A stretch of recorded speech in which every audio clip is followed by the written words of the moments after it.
Dobrý večer želáme všetkým divákom televízie Joj, aj napriek tomu, že my tu máme dobré ráno, pretože z dobrého rána plníme rôzne vaše želania. Vy nám píšete na dobrérano@hotmail.com a dnes ráno sa nachádzame v Národnom onkologickom ústave spoločne s Evou Bacigalovou. Tak prezrať, prečo sme vlastne tu a aké želanie ideme plniť a komu?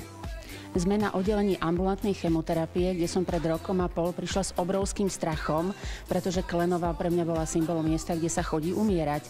Ale dnes tu mám veľmi veľa priateľov a dobrých známych. Prišla som tu do kontaktu s množstvom skvelých lekárov a sestier, takže tých ideme prekvapiť.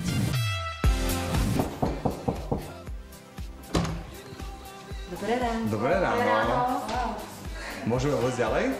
Môžete, nech Máme sa pre vás páči. prekvapenie. No to je veľké. Zrejme Evičku Bacigalovú vám netreba predstavovať.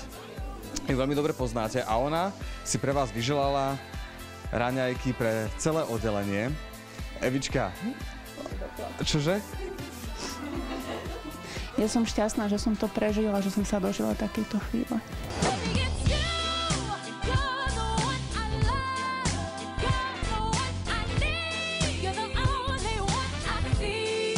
Sestričky sme už prekvapili, ale ideme sa pozrieť, kde sú páni lekári.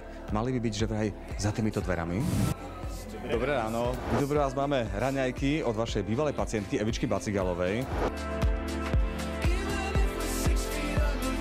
Pán primár, ale toto tu vôbec nevyzerá, keď som sa prechádzal, ako keby sme boli v nemocnici. Máte správny postreh. V podstate ste zároveň v nemocnici, ale aj v galérii súčasného moderného výtvarného umenia na Slovensku. My v Národnom onkologickom ústave totiž liečbu vnímame ako umenie. Pre nás je liečiť pacienta umením. Chceme vytvoriť také veľmi príjemné, priateľské, domácké, tak povediac až rodinné prostredie a zázemie. Chcem vybudovať modernú a na pacienta orientovanú inštitúciu, tzv.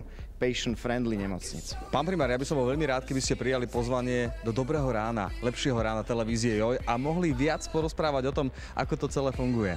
Veľmi rád prídem. Ďakujeme veľmi pekne.